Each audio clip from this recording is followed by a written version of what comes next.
Welcome everybody. This is my first just talk in front of people on the west side of the country. I did a book signing out east in New Jersey, and it's a little nerve-wracking to be on the other side. So this is, and plus I'm with professionals. So this is almost 13 years in the making. So here we are. This topic here about drug and alcohol has been big. Being a probation officer, I've interviewed tens of thousands of clients. I've always wondered why and how they got to where they are. All right? So I decided to dive in with Prop 36 in 2002 to see what was really going on with the client, to go behind the scenes. Yes, you tell me you're using drugs for many years, you're using alcohol for many years, but I needed to go to see why you would do that in the first place. Because I didn't understand, so I wanted to understand it. So we have here the slide presentation about, so structure, because people like structure, where we're going to go. However, if you have a question, please ask. All right? There's a thing called brain dominant that I also teach, where everybody thinks differently.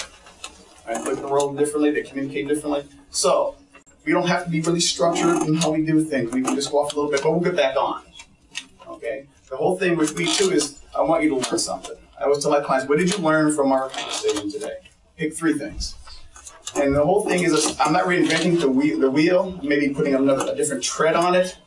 Hopefully the information I give you, you can apply and use for your people. And that's basically what we're going to do today, okay? So let's have some fun today, let's learn. And I don't mind laughing. It doesn't have to be really serious. And here we go, the journey begins, okay? This is the final step, okay? Basically what I just said, all right?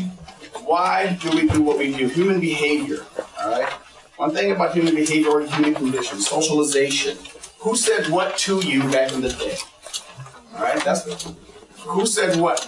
And there's a part of my book that says spells and curses, right? What is the impact of a child when you hear something that says, you'll never be good enough? What is the impact of a child when they reach up to you and they push you away, okay? What are the belief systems that are created? How do we see ourselves?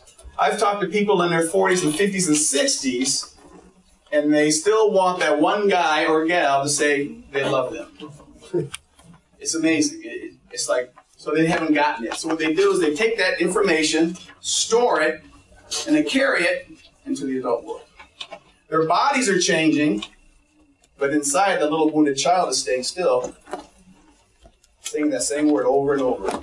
And we wonder why we sabotage things. Ever wonder why we do this thing really well? We gotta look, and we go, I don't deserve it. And we do it again and again and again. Look, Mom, I got 5 cars, I got a house. Isn't that good enough? No? I'll try it again. Give me another minute. And I get this over and over again, okay? So basically, we want the core message here, all right? What is the driving force of our behavior? Once we get an answer to that, guess what? Then we can do something about it. Okay, so we're moving on here. Okay, you already know this part. This is kind of big here because I interviewed a lot of people, even more now. Okay, bottom line. Here's the bottom line of what I've learned. And I talk about it in the book. It's about when nobody's home and who's not home. Usually, dad in this case. And this is where boys get impacted. Girls as well, but boys, in this case, boys. Okay? And what happens is the boys miss that thing that shows me how to be a man, all right? That tells me what I need to do in the next phase of my life. Okay? So the boys get lost. And 95% of my caseload over the years have been men who still live at home. 95% of my clientele on probation who do not have a relationship with their father. 95%. And I was keeping records back and said, what is going on here? Okay? So this is key to why drugs and alcohol come into play. Here we go. Positive. Okay? Trauma. And I was talking to the head trauma doctor here today about trauma, and we were just reviewing it. Here are some of the major reasons why people resort to artificial means. If you look at their life, you go like this. Here's a question I asked when I was doing an internship at the Salvation Army. I was talking about trauma. And some of the guys says, I had a great life. Then I said this, because there's a part of me that I got to work on my dark side. I said this, then why are you here? Why are you here then if life was so great? But my dad provided for me, he said. I said, what did he provide? He gave me food and shelter. That's half of it. What about the other half? He goes, what other half? The other half. I said, what other half? I said, well, how did you relate to him? How did you connect with them? He kind of gave me a blank stare. He didn't understand the question. What do you mean? Well, was there connection? Was there bonding? Was there anything did he hold your hand? Did he say, good job, son? Then he sat down. Then after the meeting, or the session I gave, he comes up to me and he says, I was really angry with you. I said, why? He goes, because I found out the truth. I was really upset with him because he did neglect me. He showed up, but he wasn't there, and he pushed me aside a lot. And when I came home, he just didn't talk to me. And I was very upset. I started using drugs at 15. Okay? So what I've noticed is that alcohol and drugs are this way of altering these emotions that we have so we don't feel anything. I'm not saying anything you guys probably don't know. Right? But when our feelings get involved, right, we want to know what we can do with them. And on the next slide, it looks like this. Right here. Feelings. Most people don't know what feelings are. I ask this question a lot. Do you know where emotions come from? They look at me from your heart. And I go like this, and I get this to my other side, because I'm teaching the anger management class. They go, well, the heart pumps blood. But symbolically, it's about emotions and relationships, romanticism, and all that sort of thing. Where do you think emotions come from? Emotions have to come from somewhere. Something has to happen in order for you to feel it, to interpret the information, and go, okay, I have a feeling or emotion about this situation. And they give you this blank look. I said, so here's the thing. We're going to learn where emotions come from. They have to come from somewhere, or they need to come from somewhere, in order for you to have the sensation, in order for you to respond to the stimuli. As you can see, they're indicators. It's like having a light on. I feel a certain thing, that means something happened. And this is where I'm going to get into the key about the needs, okay? Now, the other thing we talk about is feelings. Now there's a distinction. I said, I didn't know that. Now, this distinction has to do with sight, smell, and the sensory organs. But because we overlap them all the time, we kind of make them the same. So I'm not going to get all fancy and go, well, these are emotions and feelings. No, we're going to kind of make it in one group, okay? So when our feelings show up, and these are negative feelings, what do we do with them? We don't know. So what we do is we take this item and I don't feel anything. Oh, guess what? It's wearing off. And that thing that was told to me a while back keeps haunting me. You're not good enough. Hold on. Let me try this again. Okay. That's better. Okay. So, now we keep going over, and guess what? This can last for years. Because that voice, the feeling that is disturbing, the memories we have, we want to get rid of them. We don't want to feel anything, okay? Hence the numbing.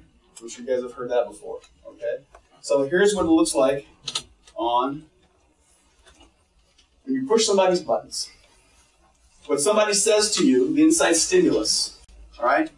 What someone says, and you can apply this to your relationships, you can apply this to anything, okay? It's not just drug use at all. Someone says something to you, you are a blank, all right? What people do is this. Mr. Roden, I've heard this many times, you're an ass. And here's the comment, you're an ass. Bam, I catch it. It's called catching the bullet. Okay? You're an ass. Let me look at this. Hold on. All right? Put it down. We can do two things. We can take that comment, let it hit us, and now we can react. Oh, you son of a gun. Here I come in. You're a blank. So now we're throwing bombs back at each other. All right? That's how we communicate. It's like this. If I beat you into submission, I will win. Will we have solved anything? Probably not.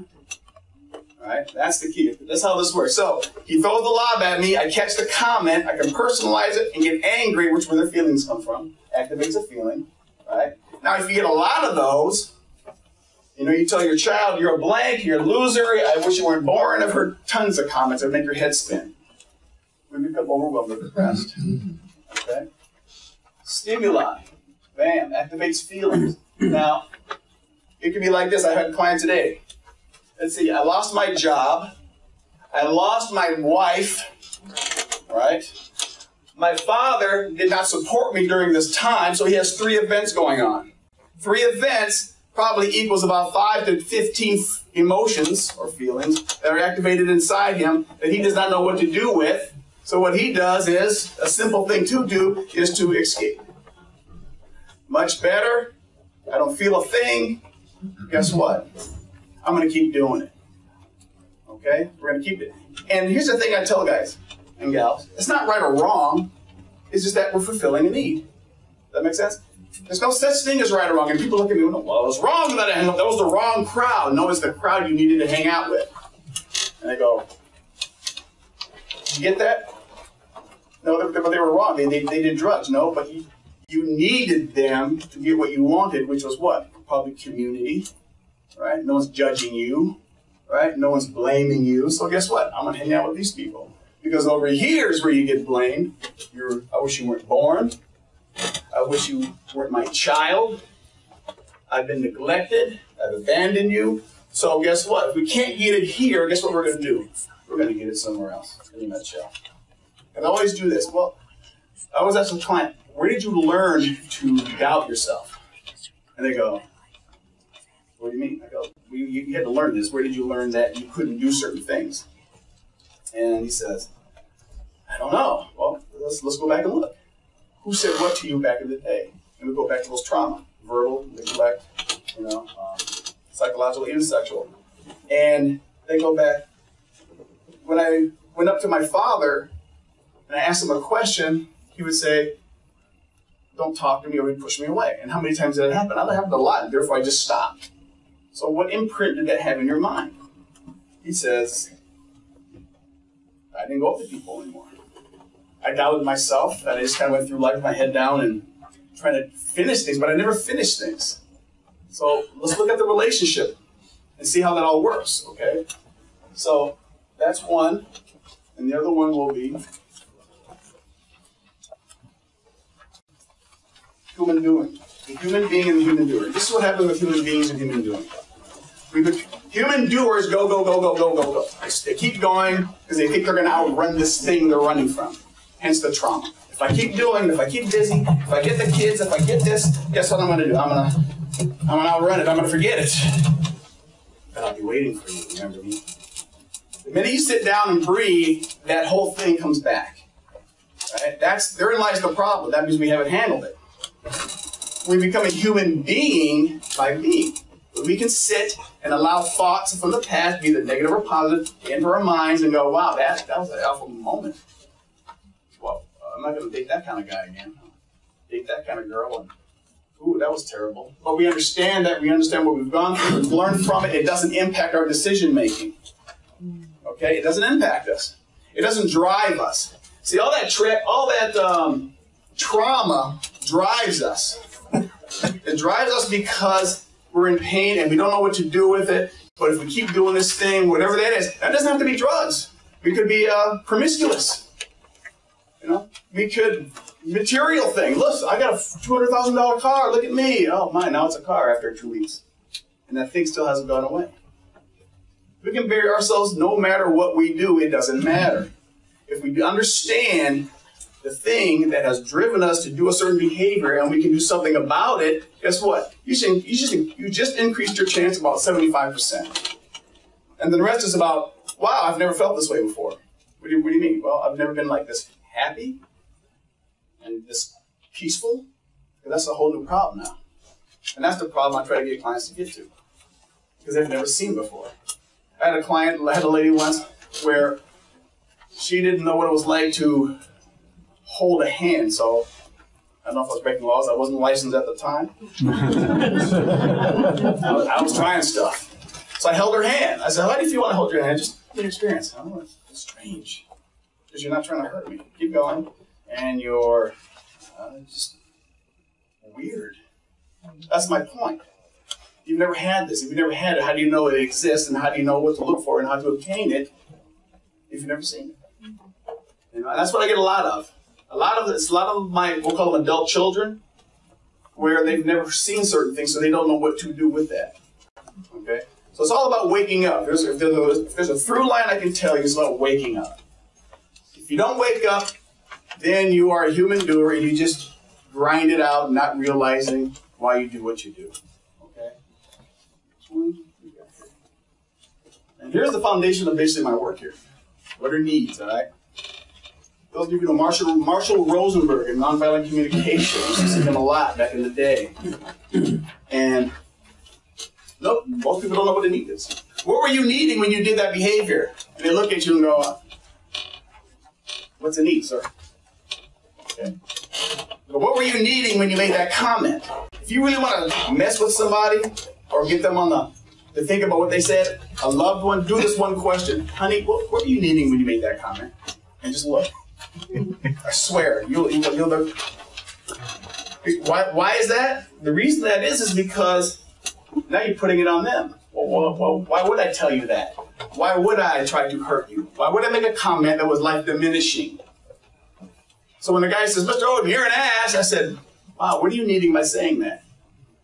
Sometimes they'll fire back at you and say, oh, that psychobabble, get out of here, da da da da. And you're like, okay, I hit that button. Or they'll kind of go like this and go, well, why did I say that?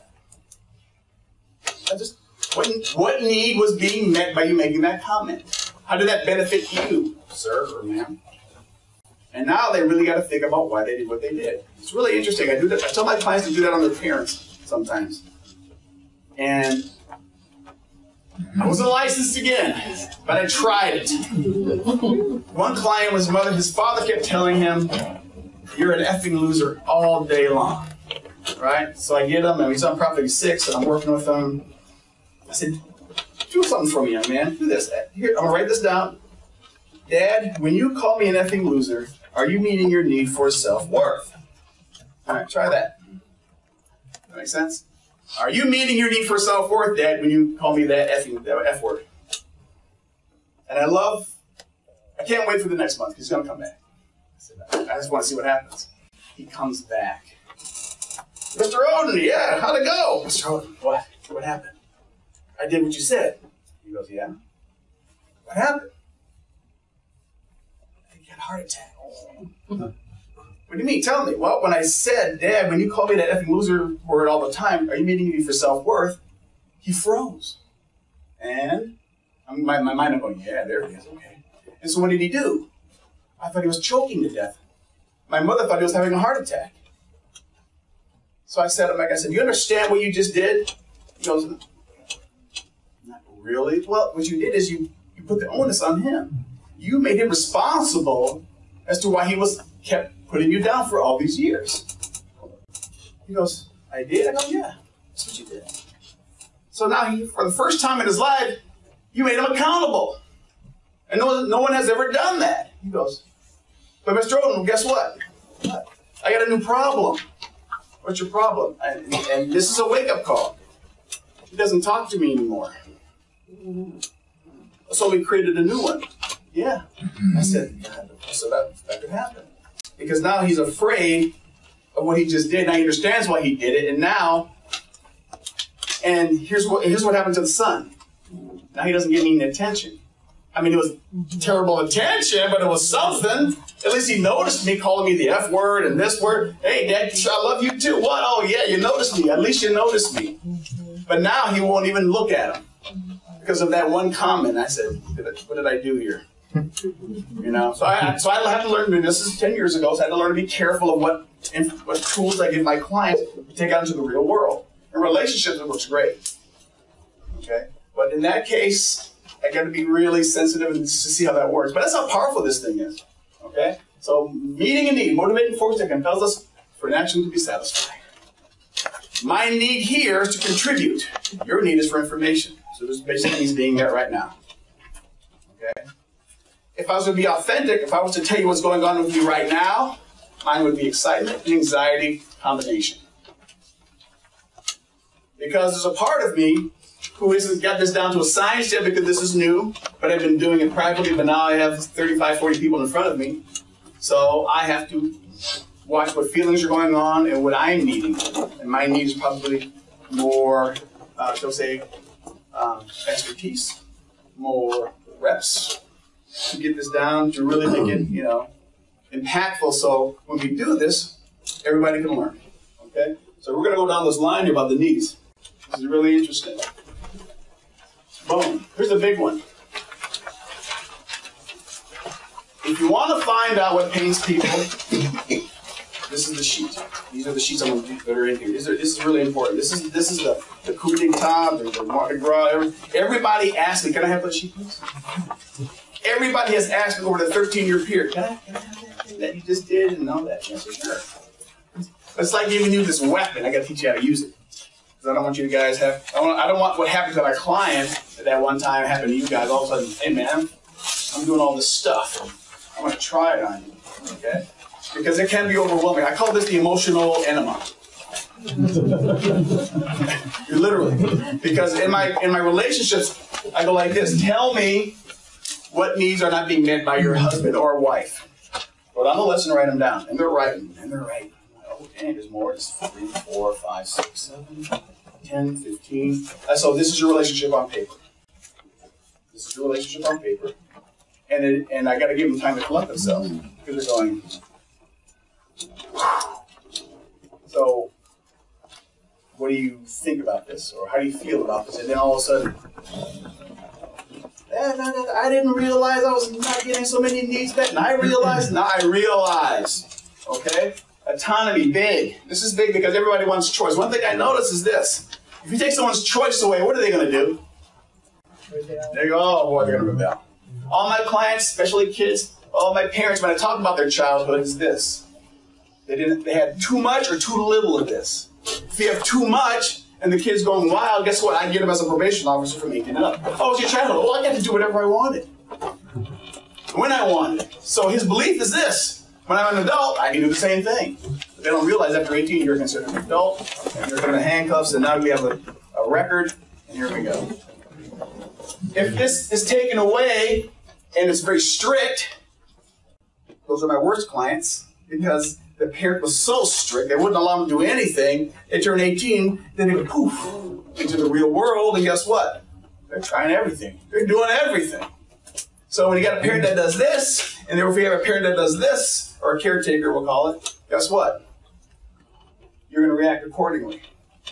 Here's something that people have a difficult time digesting. This one. You ever had that? Touching, bonding, warmth, caring, anybody? And then here's this look. No. No one's ever held your hand when you were little? Sat on your lap? Here's a story I give you guys. Has your parent ever sat you on your lap and you're about 2 or 3 or 1, 2 or 3, and read a book? You ever heard of tortoise in the hare? No. So that bonding, never seen it. All right. So here's the big one. This is the, to me, sort of the heart of this whole thing. I'm going to get back to this one. I'm going to skip 3. Oops.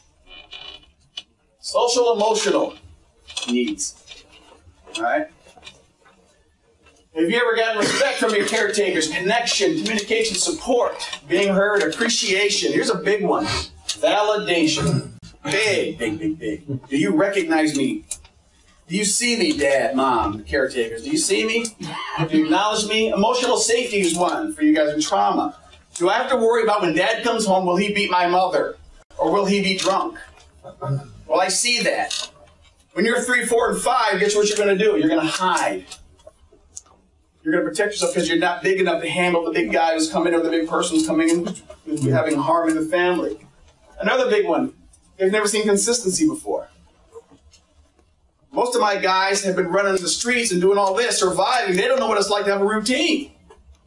And I tell them my routine when I was a kid. Well, I'll say school, football practice, homework, bedtime. School, football, homework, boom, boom. And I took that with me to college. I took that with me to my life. It's just, I got a routine. They've never seen a routine, so they don't know what predictability is like. And here's another one. Affection and acceptance. Huge. I'm working with a 51-year-old guy now. He has never believed he was loved by his dad. And when he went up to him, when the first time he saw him when he was 30, he said to his dad, I wondered what you would look like. He says, just looked in the mirror. He lost it. How did he interpret it? That's the key. I asked him, how did you interpret that? Well, Dad may be coming from a different place, but he said, look at me, because he's been in prison, so meaning you look at yourself in the mirror, and what did he see? Loathing. You know, just, I'm a terrible person, I'm a terrible son, I have a sticker on my hand. And so what happened was that he went off on his dad, just lost it on him. But these are really huge. So be careful with this when you decide to use this and say, hey, well, these were met by who and why not. Okay? So let's go back to this one. All that to say this interjects with the integrity part. Their self-worth, how they see themselves, self-respect, values, dreams. A lot of guys like that. I never had any vision. I was trying to get through the next day. How I saw myself, I believe I'm a terrible person because he didn't love me or they didn't show it. Does that make sense? So what happens is we create a belief system. And one of my chapters, I forget what chapter is, 6 or 7, we talk about spells and curses. And all I need to do is this, because the caretaker has so much power. And I tell us, who has the most power in your life? And they look at me. Who has the most power to a child in their life? Who? And they go, Santa Claus. I go, you know something? Part of you is correct. Because guess what? When you're Americanized, Santa's our big guy, we're getting presents, we're happy. Who's the next then? A lot of them go like, they hesitate, they kind of look in the air, and I go like this. Is it your parents? Yes! But sometimes they don't want to admit that because guess what? Their fantasy of their parents, of who they are, and where they want them to be, and how they actually are different. Okay? So, what it is they're disillusioned. They didn't work out, they weren't the parents that I believed them to be or wanted them to be. And it hurts like hell, it does, it hurts. And sometimes, clients, we have to, come to accept that things aren't going to be the way you want. So this is a big one right here, okay? To get them to unbelieve because their caretakers were unable to show up because they did not have the ability. Doesn't make them right or wrong, parents. Just makes them where did they come from. When you get that under their belt, guess what? They go, wow, my parents went through hell. Yeah, they did. So what did they learn? And how were they passing on to you? That makes sense? Questions, anyone? Remember, we can make this a little more needs. Mental stimulation. There's a big one. Self-expression is a big one. Okay? Self-expression, able to say what you want to say, able to do what you like to do because that's what you do. Meaning and growth in life. You know, when children say, I want to be a fireman, and your parent says, no, you're not. You'll never be a fireman. Oh my goodness, shut that down. They're not allowed to express. We're not allowed to do certain things, make mistakes. Guess what? This whole thing gets shut down. Healing is a big one. Goals is a big one. If these things are absent, guess what we're not going to do? These. It's not complicated. I'm not a genius guy. Like I said, I just looked at this thing and said, what's really going on with people? What drives people to go where they want to go? Okay? You guys are the specialists. You guys know what you're doing. I'm giving you this tool that I really, hope you use to help other people. So this is why I'm here. Okay, we got more here. Most of the needs here, physical survival. That's what they know. Some of them have no idea what playing humor looks like. No idea. Stimulation, excitement, movement, nothing. Security of home and family. Wow, that's probably the big one. Dad's gone. Divorce, I see, has crippled a lot of people. Divorce, fighting, nobody home. That's why I tell them, look, nobody home. Who's home to watch you, to guide you, to show you things, to meet all your needs, okay? Now, here's the other thing here. Now, this is the big one. This is, okay, I'm going to get a little, what do you call that? Friction from people. Is it a disease or a choice? This is where we get the, right? And this is what I sort of look at as a definition for disease and for choice. There are many, And I asked these clients, I said, when did you start? And most of them said them 8 to 10 to 12. Now remember, I have the adult version, so I have them from 18 to 65. Okay? And I said, so let's look back and see what was going on. And everything that I mentioned before about the upheaval of the home, the uncertainty, the fear, right, was something that was pushing them to say, you know something? I'm going to escape for a while because I don't know what to do with this. I do not know what to do. You know, no one goes up to a family and says, you need some help? Even though we have all the communities out there, but inside it has to start for a while for somebody to find out. But until then, we have lost souls in there, struggling, trying to survive, trying to get ahead. Okay? And what I've seen, what I've asked my clients, I've asked them probably up to 9,000 now, plus, is that, is it a abnormal mutation at some cellular level? Is that what it is? Is that what causes us to be hooked on this thing? Or is it the choice because of the trauma that was handed to us back in the day, that we hang on to, that we do not know what to do with? Because nobody teaches us that. All I know is I'm in pain, I was neglected, I believe I'm worthless, and therefore I'm going to act accordingly, not realizing that that's the driving force. So that's something to think about, okay? And here's this right here, disease of choice. Okay? According to a definition adopted by the American Society of Addiction and Medicine in 2011, addiction is primary chronic disease of brain reward and motivation, memory, and related circuitry. So if I'm getting something out of using that drug, guess what? I'm going to keep doing it because it's working. It's doing its job, and I feel a sensation. And if it allows me to forget reality, if it allows me to connect with a group of people who I use drugs with, guess what? I'm going to keep doing it because I'm getting something out of it. I'm meeting my need for what? Community. I'm meeting my need for support. I'm meeting my need for something. Everything we do on this planet is having a need being met. Otherwise, we do not do it. And when I was, and I'm going to bring this up, and it was a little disturbing, I'm going to bring it when I was doing sex offenders. And I wanted to know why. Why the little child? Because that disturbs me. And what it was, need for emotional safety, because they were little and safe in a nutshell for a couple. It's just, they were meeting a need. You don't have to like it, but you know it's tragic, but that's what their need was. Need to go to the drug people and get a drug. Why need? Because they have this thing I need, because I want emotional safety. I don't want to feel and have the memory that I was molested as a child, or I was hurt by my parent, or whatever the case may be. I lost a child. So the whole thing is driven by meeting a need. So those need sheets is everything we do is driven by a need. I don't care if it's scratching my face. What is comfort? That's why I'm comfort. Tuck my shirt in. What's that need for? Style. Aesthetics. Need for a snack over here. Because I'm hungry. Sustenance. Everything we do.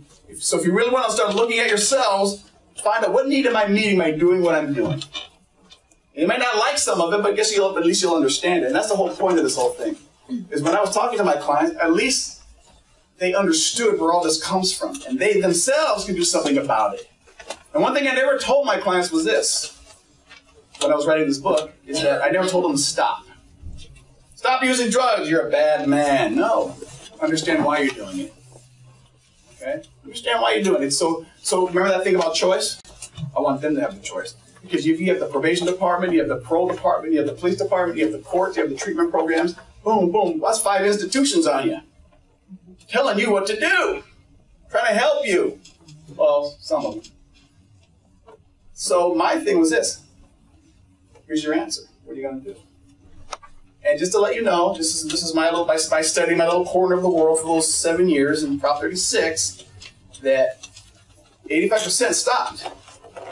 And they would come back and they'd say, you know that thing you told me about? I don't feel that thing. Well, it's our thing. We understood the needs and we took it off your shoulders that you didn't care, because now you have recognition or understanding about it. So there's a whole thing called understanding and awareness of the human psyche or human behavior. Understanding awareness, right? Acceptance. A lot of people believe what they did was bad. I beat this child. I stole the bag. I robbed this. It's not bad. You're meeting a need. People rob banks. Why? They need a need for what? Finances. Tragic as it is. Does that make sense? So if we don't judge it, we just look at it as a fact. We go, oh, okay, that's what happened. Okay? But according to this guy, ASMA, this odd physical disease is also affected by culture, problems in interpersonal relationships and day-to-day, trauma or stressors.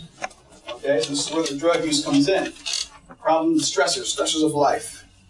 The ASAM doesn't identify the link between these non-physical factors and purely physical brain circuitry disorder they claim addiction to be. So that's something you guys can take how you want to take it.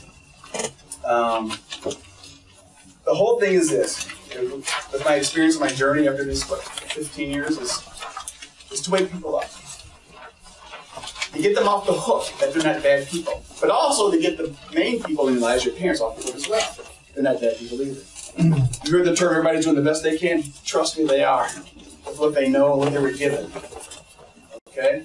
Why is it I can raise my child from 200 miles away and he turns out pretty good? Well, I went to see him once a month when he was a baby. I flew him out when I could, when he got older. And I kept in contact. And now, we have this dialogue. How you doing, son? Good. That's a lot. He's a teenager. How's school going? Great, Dad. Awesome. I'm taking it, right? It is. It's like, now he's doing all kinds of things, music. He's way over my head. I'm like, do your thing. But I got your back. And that's what he wants to hear. That's what he needs to hear. I got your back. Because of that, guess what? He goes through life going, hey, I can take chances, make mistakes, and not worry about failing, because if I fail, here's a big one. If I fail, and I come from a world where my emotional stability was very fragile, then if I fail, then it's magnified 10 times. Does that make sense? It's magnified 10 times. Where if I fail and I got my back, I can go, wow, what did I learn from that? What did I learn from fail? Okay, next time I will do it differently. They're not judging themselves, blaming, criticizing themselves. That's what happens. So now you're awake, now you see. And a lot of people carry these invisible bags of pain from a long time ago. Okay?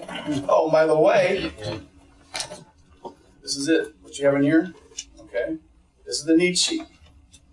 Real simple. All right? How this works is, tell me what needs weren't met. I got people buried on my casebook, by the way.